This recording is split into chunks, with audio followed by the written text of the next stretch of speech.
अजी नमस्कार पटेल जी। नमस्कार गुरुजी। तो इस चेयर में आगे ले गुरुजी। आओ ले हमारे गुरुजी। हाँ हाँ अच्छा पटेल जी। आज ही सुनाओ। अरे आज जरा बन ठन कर आप कहाँ को जा रहे हो? अरे आज अपने गांव में विद्यालय प्रांगण में कार्यक्रम किया जा रहा है चिराली योजना का। तो फिर आप अकेले अकेले जा रहे हो? तुम्हें भी चलना है क्या? अरे हमें भी चलना है। और मेरी बात सुनो। सुनाओ। ऐसे आप बिल्कुल अकेले अकेले चुपचाप से जा रहे हो। अच्छा तो अरे थोड़ा नाचते गाते खुशियाँ मनाते तो चलो। हाँ सही बात। हाँ बिल्कुल सही कहा। हाँ जी चलाओ शाह। बैठ जाओ।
की गड़गड़ाहट से ऐसा प्रतीत हो रहा है शायद आपको आनंद आया ही होगा।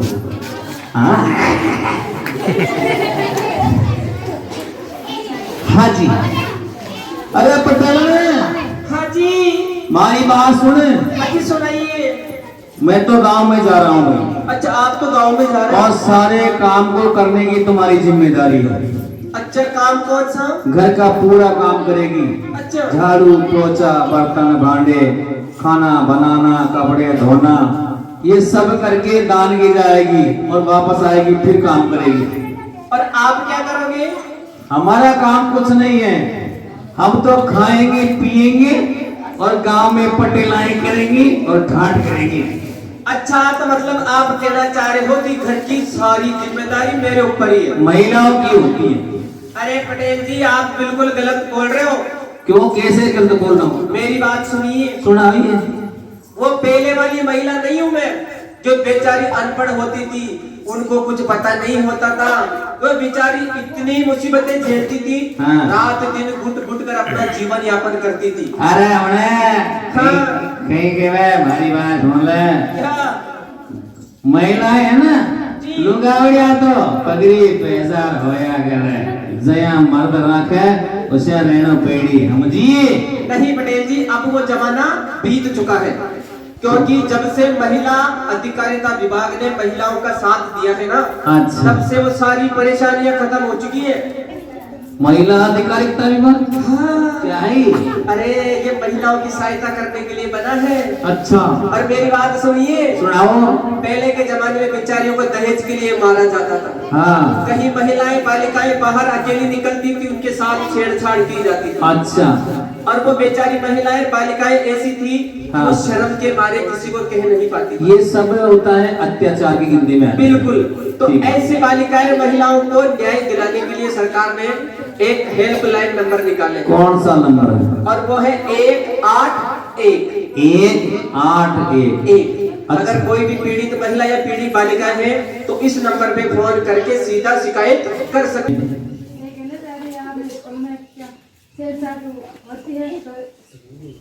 ये नंबर बताया।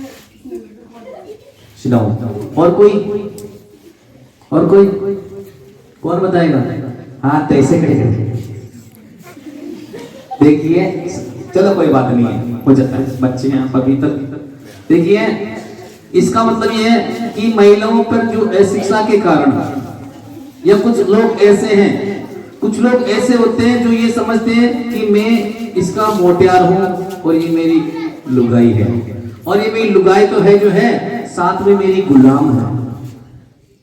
तो ऐसे लोगों को वो लोग क्या है, महिलाओं पर अत्याचार करते हैं, खुद काम नहीं करते और सारा काम महिलाओं से करवाते हैं। चलो कोई उत्साह भी।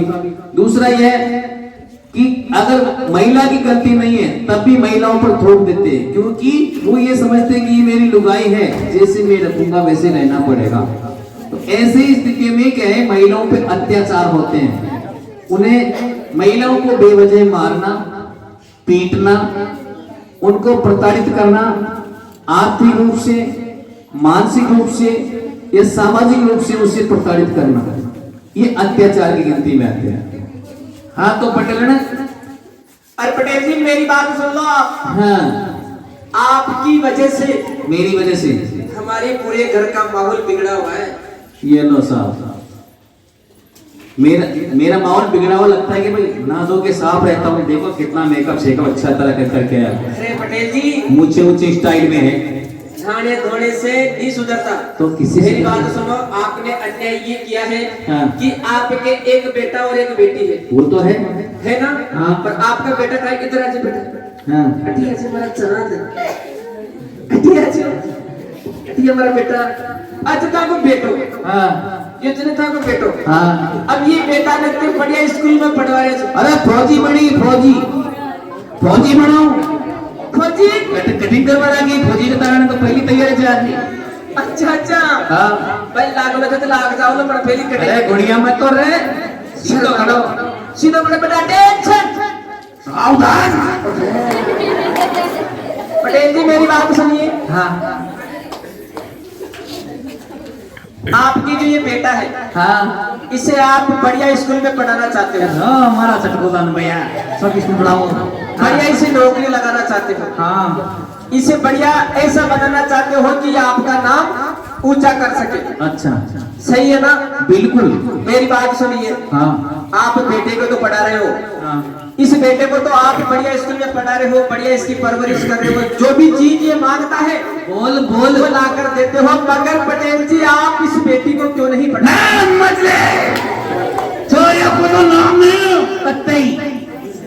अच्छा बेटी का नाम भी ना लूं? बिल्कुल नहीं लेना। अरे क्यों? अरे छोरिया कहीं न्याल गिरी काला माता की छोटे लटकों आई भी। अरे राम, मतलब आपने बेटियों को तो एक बोझ के समान समझ लिया। अरे बोझ का छाती पर। अरे बाहर कैसे है? देख हुण, जब से छोरी पैदा होती है तब से खर्चा बढ़ता है। अच्छा हैं? कभी उसको खुराक लाओ, कभी टोपर मिट्टी लाओ, कभी सलवार कुर्तो ले वो, हाँ? और फिर कभी कान की बाड़ी लाओ, हैं? कभी नाक की बाड़ी लाओ, कभी चोटी का रबड़ लाओ, खर्चा ही खर्चा। और फिर जब बड़ी हो जाती है शादी लायक तो खूब पैसा लगाते हैं, और पैसा लगाने के बाद भी जब ससुराल जाती है तो कैसे करती है? पापा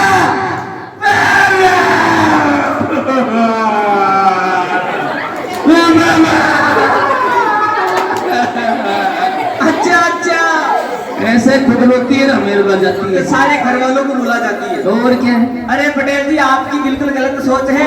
कैसे? बेटियां हमारे लिए बोझ नहीं है। तो क्या है? वो ऐसे हैं कि बेटी एक लक्ष्मी का रूप होती है। लक्ष्मी को रूप होती है ना लक्ष्मी का रूप। बता। जोर से बोलो सारी बेटे एक बार।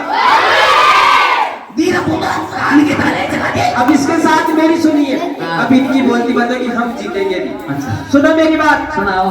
बेटी को लक्ष्मी ऐसे कहा जाता है कि जब मान लो बेटी की डिलीवरी होती है हॉस्पिटल में सरकारी, हाँ, और बेटी हमारे घर आती है ना, जब हमारे परिवार में बच्ची पैदा होती है, हाँ, तो उसको सरकार की तरफ से 2500 रुपए सहायता प्राप्त होती है। 2500 रुपया? 2500 रुपए। अच्छा, और इसके बाद और है कि बेटी पहली क्लास से लेकर जब तक 12वीं क्लास पास करती है हाँ। तब तक राजश्री योजना के अंतर्गत बेटी को 50,000 तक की। अरे बीरा बोल क्या? अरे हमारा छोरा का मुंडे उतर गया था। अरे अभी तो कुछ नहीं है, अभी तो शुरुआत हुई है। हाँ। इसके बाद में मेरी बात सुनो, सुकन्या योजना। अच्छा 10 वर्ष से कम की जो बच्ची है ना, हाँ। उसके सुकन्या योजना में खाता खुलता है। अच्छा, कुछ पैसा तो उसके माता पिता जमा कराते हैं, और कुछ पैसे सरकार की तरफ से जमा होते हैं। हाँ। और धीरे धीरे जमा होते रहते हैं। जैसे ही बेटी विवाह योग्य हो जाती है, अच्छा, उस समय वो रकम और उसका ब्याज दोनों मिलाकर बेटी को 6,41,000 रुपए मिलते हैं। 6,41,000 6,41,000। अरे उधर मर जाओ उधर। बचाओ ताली ताली बजाओ। अब बताइए कि बेटियां हमारे लिए बोझ कैसे है? नहीं भाई बोझ नहीं है। और पटेल जी मैं तो यही कहना चाहती हूँ, हाँ ठीक है वो टीवी देखो तो। मैं तो यही कहना चाहती हूँ कि मैं खुद नहीं, मैं सबसे भी यही कहती हूँ हाँ। कि हमें बेटियों को 3 दान जरूर देने चाहिए। 3 दान? 3 दान। कैसे कैसे दान? सबसे पहले तो ये हाँ कि जो बेटी माता जी गर्भ में पढ़ रही है, अच्छा, सबसे पहले उसे दीजिए जीवन दान। अच्छा, उसके बाद दीजिए दूसरा शिक्षा का दान, 2, और तीसरा कर दीजिए उसका कन्यादान। कन्यादान कन्यादान कन्यादान को नाम देता या मारी तोरी रो बाला की बेटा रो मन 2 साल कौन पढ़ना मान देगा। हाँ बेटियां तो पराया धन होती है, एक ना एक दिन तो उनको जाना ही पड़ता है। इतना अफसोस मत कीजिए, मगर आप इस बात का गर्व कीजिए अच्छा। कि अगर आपके द्वारा पढ़ाई गई बेटी अगर किसी दिन कोई अच्छे अधिकारी के पद पर चली जाती है, हाँ। तो वो आपका कितना नाम ऊंचा करती है। सही बात। और आपका तो करेगी, जो करेगी ससुराल वालों का भी नाम ऊंचा करेगी। हाँ और जब भी कहा गया है कि बेटा पढ़े 1 पीढ़ी तक और बेटी पढ़े 7 पीढ़ी तक। सही बात। बेटी पढ़ गई तो 7 पीढ़ी तकती है। कैसे? बेटा अगर पढ़ जाता है, नौकरी लग जाता है, केवल अपने माता पिता तक सीमित। बेटी पढ़ जाती है, पढ़ी हुई बच्ची अपने माता पिता की भी मदद करती है। एक दूसरा है, जब उसकी शादी कर देंगे तो ससुराल जाएगी, ससुराल में भी हमारा नाम रोशन करेगी। कैसे करेगी? किसकी बच्ची है?